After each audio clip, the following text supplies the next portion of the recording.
성경 봉독하겠습니다. 그때 예수께서 성령에게 이끌려 마귀에게 시험을 받으러 광야에 가사 40일을 밤낮으로 금식하신 후에 줄이신지라. 시험하는 자가 예수께 나와서 이르되 내가 만일 하나님의 아들이여든 명하여 이 돌들로 떡덩이가 되게 하라. 예수께서 대답하여 이르시되 기록되었으되 사람이 떡으로만 살 것이 아니요 하나님의 입으로부터 나오는 모든 말씀으로 살 것이니라 하였느니라 하시니, 이에 마귀가 예수를 거룩한 성으로 데려다가 성전 꼭대기에 세우고 이르되 내가 만일 하나님의 아들이여든 뛰어내리라. 기록되었으되 그가 너를 위하여 그의 사자들을 명하시리니 그들이 손으로 너를 받들어 발이 돌에 부딪히지 않게 하리로다 하였느니라. 예수께서 이르시되 또 기록되었으되 주 너의 하나님을 시험하지 말라 하였느니라 하시니, 마귀가 또 그를 데리고 지극히 높은 산으로 가서 천하 만국과 그 영광을 보여 이르되 만일 내게 엎드려 경배하면 이 모든 것을 내게 주리라. 이에 예수께서 말씀하시되 사탄아 물러가라. 기록되었으되 주 너의 하나님께 경배하고 다만 그를 섬기라 하였느니라. 이에 마귀는 예수를 떠나고 천사들이 나와서 수종드니라. 아멘. 하나님 말씀입니다. 네, 우리 인간은 크고 작은 유혹에 노출되어 있고요. 또 유혹하고 전혀 상관없이 살아가는 사람은 없을 것입니다.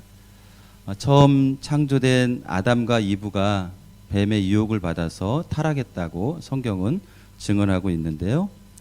그것이 바로 인간의 실존이라는 것을 말해주는 거겠죠. 우리가 신앙생활을 잘하고 또 믿음을 잘 지킨다고 하지만 그래도 우리에게 유혹은 쉽지 않은 것입니다.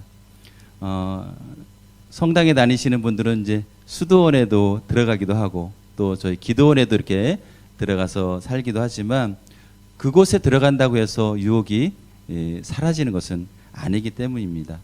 아마 우리가 죽어야지만 이 시험과 유혹에서 벗어날 수 있지 않을까라고 생각해 봅니다. 오늘 본문에서도 예수님이 유혹을 받으셨다라고 이렇게 증언하고 있습니다. 이 이야기가 다른 공간 복음서인 마가복음과 또 누가복음에도 들어있는 걸 보면 이 초기 기독교 공동체에서 잘 알려져 있었던 이야기인 것 같습니다. 예수님 공생의 이전에 일어난 오늘 본문의 이야기가 이렇게 초기 기독교 안에 잘 알려진 이유가 무엇인지 우리는 정확하게 알 수는 없습니다. 다만 성서를 연구하는 신학자들의 어떤 의견에 따르면 이 이야기가 기록된 이유는 기독교가 그 당시에 어떤 특별한 상황에 처해 있고 그렇기 때문에 이 이야기가 기록된 것이다라고 이렇게 추측하고 있습니다. 초기 기독교인들의 그 역사적 상황은 제가 로마 제국이 이스라엘 땅 완전히 점령했던 것이죠.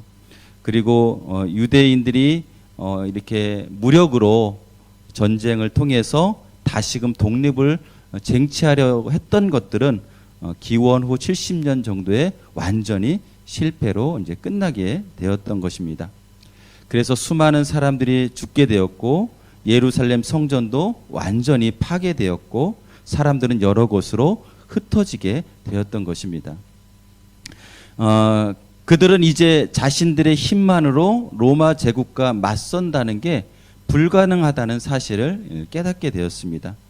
그들이 마지막으로 기대할 수 있었던 것은 무엇이었을까요? 바로 로마 제국을 힘으로 제압할 수 있는 메시아의 도래였던 것입니다. 유대인들은 예수님을 메시아로 믿고 있는 기독교인들을 향해서 예수님이 메시아라는 사실을 실제적인 힘으로 보이라라고 이렇게 요구했던 것입니다. 그런 것은 그 당시의 상황이 이렇게 절실했었기 때문이었고 또 예수님 스스로도 이런 것들을 피할 수 없는 그런 질문이었던 것입니다. 이것은 오늘 우리가 예수님을 믿고 있는 그리스도인들에게도 마찬가지인 것 같습니다. 우리가 예수님을 하나님의 아들일 뿐만 아니라 그리스도 우리의 주로 믿고 있다라고 하지만 우리들의 삶에서 이런 것들이 증명되는 것은 또 녹록하지가 않은 현실인 것입니다. 그러나 이 이야기가 지금 예수님의 공생의 시작 전에 이렇게 기록되고 배치된 이유가 무엇일까를 한번 생각해 보겠습니다. 지난주에 우리가 살펴본 것처럼 예수님의 세례 사건이 하나님의 의를 이룬다는 그런 의미였다면 이 예수님이 시험 받은 이 내용은 모든 그리스도인들이 모형이다라고 할 수 있겠죠. 우리도 똑같이 이 세상에서 시험 받고 유혹을 받는다라는 그런 의미에서 본다면 예수님은 과연 하나님의 의를 완성할 수 있는 그런 능력을 가지신 분인가라는 것에 대해서 궁금했던 것입니다. 이것은 다른 사람들뿐만 아니라 예수님 스스로에게서도 계속해서 일어났던 질문이었던 것이죠. 그래서 오늘 본문은 예수님이 마귀에게 받은 세 가지 유혹 이야기를 전하고 있는데요. 첫 번째 유혹은 다음과 같습니다. 40일 동안 금식을 하신 예수님 앞에 마귀가 나타나서 이렇게 말하죠. 당신이 하나님의 아들이거든 이 돌더러 떡이 되라고 해보십시오. 두 번째 유혹에 관한 이야기는 다음과 같습니다. 마귀는 예수님을 예루살렘의 성전 꼭대기로 데리고 가서 이렇게 얘기합니다. 당신이 하나님의 아들이거든 뛰어내려 보십시오. 그래서 하나님이 천사들을 시켜서 다치지 않게 할 것이라고 주장하기도 합니다. 또 세 번째로 또 마귀는 예수님에게 세상의 화려한 모습을 보여주면서 당신이 내 앞에서 절하면 이 모든 것을 당신에게 주겠소 하고 유혹하고 있습니다. 이 세 번에 걸친 유혹은 바로 예수님이 하나님의 아들이냐 아니냐라고 하는 그런 질문하고 연관된다는 것입니다. 첫 번째와 두 번째 질문에서는 노골적으로 당신이 하나님의 아들이냐라는 이런 단서를 달았습니다.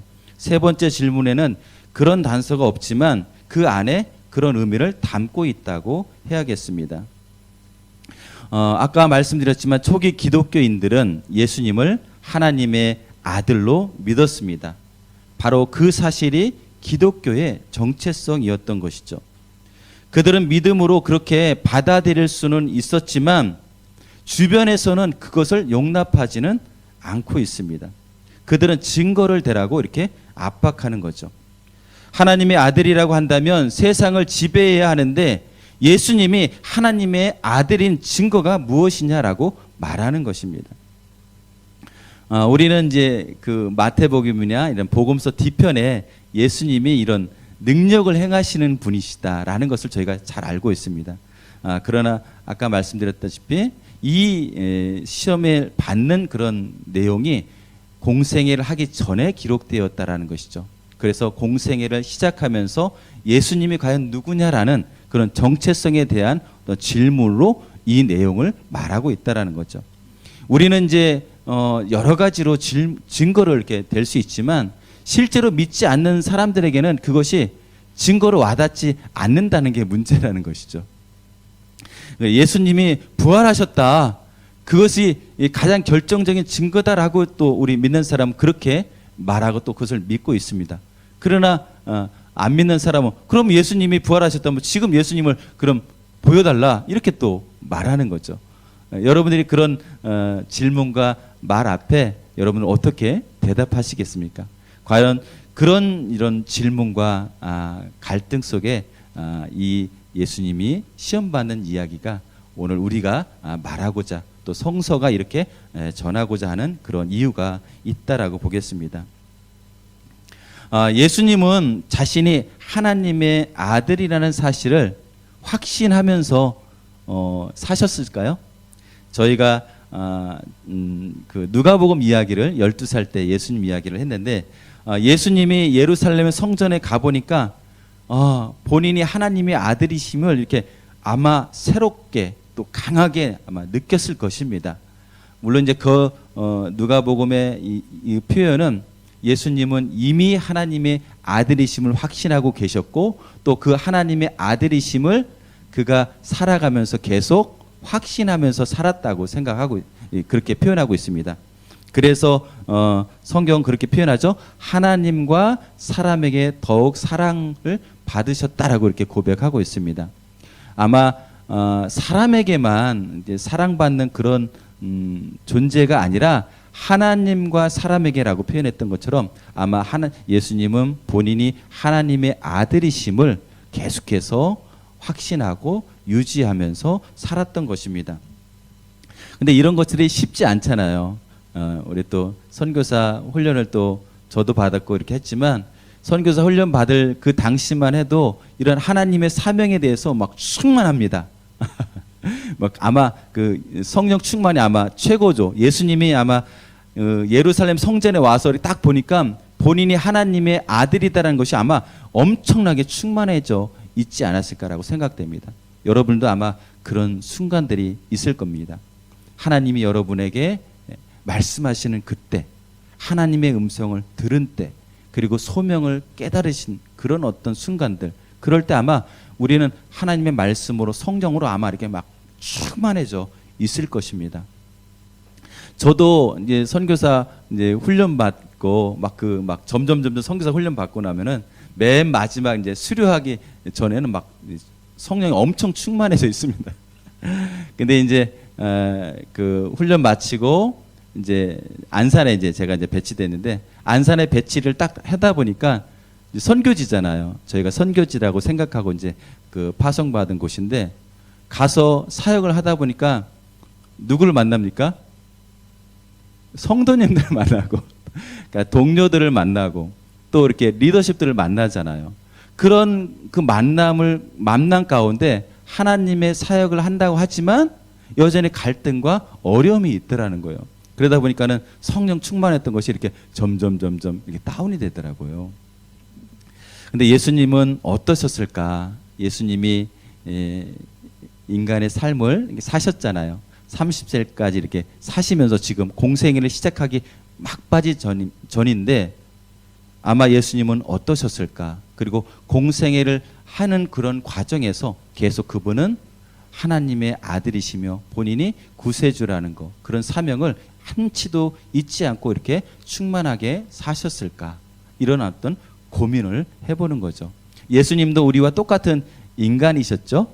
네, 그렇기 때문에 유혹을 지금처럼 받고 있고요. 또 그분이 공생애를 하는 그런 과정에서도 그런 어떤 그 갈등과 번민을 아마 예수님은 계속 하셨을 것입니다. 우리가 똑같이 하셨을 것입니다. 그러나 성경은 우리에게 이렇게 위로해 주고 있습니다. 히브리서 4장 15절 여러분 잘 아시죠? 예수님은 우리와 똑같이 모든 면에서 우리가 유혹을 받으시고 똑같이 체휼하시는 분이시지만 예수님은 죄가 없으신 분이다라는 거죠. 성경이 죄가 없으시다라는 그런 말로서 표현하고 있는데 그것이 실제로 우리 삶에 어떤 것일까? 이것을 오늘 말씀을 통해서 한번 확인해 보고자 하는 것입니다. 그래서 오늘 이 세 가지 유혹을 예수님의 관점에 대해서 한번 살펴봤으면 좋겠습니다. 다시 한번 그 세 가지 유혹을 한번 살펴보면요. 첫 번째는 돌을 떡으로 만들어 보라는 유혹입니다. 예수님은 아마 이렇게 생각했을지도 모르겠습니다. 내가 만약 하나님의 아들이라고 한다면 이렇게 세상의 굶주림을 해결할 수 있는 그런 능력이 있어야 되지 않을까라고 생각했지 않을까 생각합니다. 그래서 사람들을 배부르게 하지 못하면서 어떻게 내가 하나님의 아들이 될 자격이 있을까? 이런 생각을 예수님이 해보실 수도 있지 않았을까라는 생각을 해보는 거죠. 두 번째, 성전 꼭대기에서 뛰어내리라는 그런 유혹 앞에서 예수님은 아마 이렇게도 생각했지 않았을까 생각하는 거죠. 내가 만약 하나님의 아들이라면 이렇게 하늘을 날아다니는 그런 초능력이 있어야 되는 게 아닌가라고 생각하셨던 것이죠. 마귀에게 절하라는 세 번째 유혹에서도 명실상부하게 내가 하나님의 아들이라고 한다면 이 세상의 문제를 완전하게 해결해야 하지 않겠는가, 이런 생각을 하고 그런 생각 앞에 예수님은 어떻게 결론을 내리셨을까요? 다행히도 오늘 예수님은 그런 생각과 어떤 그런 질문들 앞에 스스로도 이런 생각 저런 생각 해보실 수 있겠죠. 우리가 어떤 생각들을 할 수는 있어요. 그러나 그것이 생각했다는 것 자체만으로 문제가 되는 것은 아니잖아요. 그것이 어디를 향하는 건가, 그것이 어떻게 나아가느냐에 따라서 이것이 죄가 되기도 또 그렇지 않기도 하지 않습니까? 근데 예수님은 오늘 이런 유혹들 앞에서 예수님은 말씀을 가지고 사탄을 대적하셨다라는 것입니다. 이것이 우리가 똑같이 유혹과 시험 앞에 살고 있는 우리들에게 큰 도전이 되고 있고요, 또 큰 모범이 되고 있는 건 사실입니다. 이 세 가지 유혹에 대해서 우리가 잘 알고 있지만, 첫 번째 유혹에 대해서는 예수님은 사람이 떡으로만 사는 게 아니라 하나님의 말씀으로 산다고 대답했습니다. 두 번째 유혹에 대해서도 하나님을 시험하지 말라고 대답했습니다. 세 번째 유혹 앞에서 예수님은 주 너의 하나님께 경배하고 다만 그를 섬기라라고 말씀하고 계십니다. 이 세 가지 대답의 특징을 살펴보면요, 첫 번째 대답은 하나님의 말씀입니다. 두 번째 대답은 하나님을 시험하지 말라는 것이고요, 세 번째 대답은 하나님만 섬기라라는 것입니다. 세 가지를 종합해 보니까 하나님이 바로 그 대답이라는 것입니다. 그래서 우리가 세상하고 완전히 단절하고 기도원에 들어가서 그럼 살아야 되느냐, 그런 것을 말하는 것은 아니겠죠. 우리가 이 땅에 두 발을 딛고 살아야 하는 것은 부정할 수 없는 것이고요, 또 우리가 겪어야 될 어떤 그런 과정, 또 삶의 그런 내용이기 때문입니다. 그렇지만 초기 기독교인들도 우리와 똑같이, 아니 우리보다 더 힘들고 어려운 상황 속에서 살았던 것입니다. 이제 무슬림들은 이제 좀 예수님으로 이렇게 기독교로 개종하는 것이 정말 어렵고 힘듭니다. 본인이 이렇게 예수님을 믿게 되었다고 하더라도 자기 자녀와 아내에게, 가족들에게까지 이렇게 믿게 하는 것은 정말 어렵습니다. 이제 설사 이렇게 가족들이 믿고 자녀들이 믿어도 그 공동체 내에서 그런 핍박이나 이런 어려움들에 본인은 견디고 이렇게 좀 참아낼 수 있지만, 아내와 또 예를 들어 자녀들이 그런 핍박에 대해서 자기가 감당하지 못해서 결국은 예수님을 믿는 것을 포기하는 경우가 많이 있고, 또 세례받으라라는 어떤 그런 도전 앞에 무슬림들은 고민하다가 안 받는 경우가 거의 많습니다. 그러니까 이렇게 예수님으로 믿겠다라고 개종하는 거, 그리고 세례받는 거, 그리고 공동체 앞에 당당하게 그것을 말하는 것들은 엄청난 핍박과 박해가 눈에 이렇게 뻔하게 드러나는 거기 때문에 그것을 감당을 하기가 어렵기 때문에 무슬림이 이 기독교로 개종하는 것이 어려운 것이죠. 그러나 그런 것들을 감당하면서도 개종하는 사람이 있고 세례받는 사람이 있습니다. 그리고 그런 상황들이 지금 난민이라는 특별한 어떤 상황 가운데 굉장히 많이 일어나는 거죠. 그 당시 초기 기독교, 지금 이제 그 70년 전후로 지금 이런 그런 어려운 상황 속에 있는 그 예수를 믿고 따르는 기독교인들에게 지금 예수를 믿는 것은 핍박과 박해를 넘어서 생사의 여부를 결정짓는 그런 요인이 있기도 했습니다. 지금 우리가 이런 코로나 상황하고는 전혀 다른 또 다른 어렵고 곤란했던 그런 상황이었던 것이죠. 그래서 우리가 이제 그 당시 그 사람들의 마음을 우리가 다 똑같이 받아들이긴 어렵지만, 그러나 우리가 이런 코로나 상황 속에서 요 정도 어려움을 겪으면서 우리가 조금은 그런 거를 생각해 볼 수는 있지 않습니까? 그런 것입니다. 그래서 이 사람들 앞에 이런 그런 상황 앞에서 예수님은 지금 하나님이 답이다라고 말씀하는 것입니다. 이 세상의 핍박과 박해, 또 공동체로서의 어떤 삶을 무시하고 그냥 단지 하나님만 섬기고 하나님만 믿으라는 그런 얘기인가? 결코 그렇지 않다라는 것입니다. 예수님이 왜 하나님이 답이다라고 이렇게 말하는 것입니까? 바로 우리의 생명에 바로 하나님에게 있기 때문입니다. 우리의 절대 생명이 누구에게 좌지우지 됩니까? 우리의 육신은 우리가 죽을 수 있을지 몰라도 우리의 영혼을 죽이는 분은 이 세상이나 권력이 아니기 때문입니다. 영혼을 비롯한 이 절대 생명의 모든 그 근원은 그것을 유지해주고 그것을 영원토록 보장해 줄 수 있는 그 분은 바로 하나님밖에 없기 때문에 예수님은 우리의 경제적인, 정신적인, 어떤 사회적인, 정치적인 이런 다양한 시험과 유혹 앞에서 예수님은 말씀하십니다. 하나님이 답이다라고 말씀하시는 것입니다. 이것이 단지 말씀 앞에 우리가 좀 더 머물러야 된다. 우리가 좀 더 기도의 시간을 많이 가져야 된다. 이런 그런 차원을 말하는 것이 아니라는 거 여러분 아시죠? 네. 하나님만 집중하고 하나님에게만 답이 있으니까 하나님만 신뢰하라는 그런 의미라는 것이죠. 그래서 이 세상에서 일어나는 많은 어려움들 그 앞에서 우리가 매 순간 말씀을 생각하며 하나님이라면 어떻게 하셨을까? 하나님이 기뻐하시는 건 무엇일까?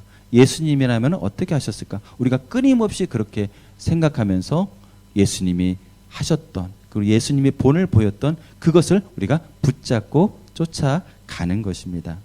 믿으십니까? 아멘. 그것은 아까도 말씀드렸지만 하나님에게만 우리의 운명과 미래가 달려있기 때문입니다. 우리가 이 세상에 살면서 잘 먹고 잘 살 수는 있지만 우리에게는 이 죽음이라는 어떤 실존적인 그런 문제가 있기 때문인 것입니다. 그 죽음의 문제를 넘어서서 영원한 생명의 문제가 우리 앞에 주어져 있기 때문에 우리가 단지 우리 눈앞에 있는 이것을만 가지고 이것이 해결됐다. 그리고 이것이 해결되는 것이 영원히 해결된 그런 것이 아니기 때문에 그렇습니다. 하나님은 우리의 시작과 마지막, 영원 이 모든 것을 주관하고 다스리시는 유일하신 그분이 바로 하나님이시기 때문입니다. 믿으십니까? 그래서 하나님만 신뢰하라는 것은 바로 하나님에게 우리의 절대 생명이 있기 때문이라는 것입니다. 그래서 하나님을 믿고 살아야 되는데 그런 것들이 또 쉽지 않잖아요. 이게 또 우리의 또 현실입니다. 이 세상을 살아가면서 너무 많은 걱정거리가 실은 우리 앞에 펼쳐지기 때문에 그렇습니다. 믿는 사람이든 믿지 않는 사람이든 각자 이 삶에 무게가 있고요. 걱정들이 있고 염려가 있어요. 이 문제가 해결되면 저 문제가 또 있고 이런 것들이 우리 삶에서 이 문제도 해결됐다고 해서 또 다른 문제가 안 일어나느냐 그렇지도 않더라고요. 우리가 자녀를 키우면은 자녀 어렸을 때 문제를 해결하면 이제 나아지면 또 이제 사춘기 때 또 문제가 있더라고요. 또 결혼하면은 또 결혼하는 그 문제고 또. 근데 다 이렇게 삶의 전 인생의 삶에 다 그런 문제들이 있다라는 거죠. 이것이 없는 세상이 빨리 왔으면 좋겠는데요. 하나님이 이 세상의 답이기 때문에 하나님만 신뢰하라. 그것은 하나님만이 우리에게 생명을 주실 수 있고 우리의 운명과 미래를 책임질 수 있는 분이기 때문이다라는 거죠. 그래서 예수님처럼 늘 말씀과 성령과 기도로서 우리의 모든 삶을 주님께 의탁하고 주님께 나아가는 저희가 되기를 소망합니다.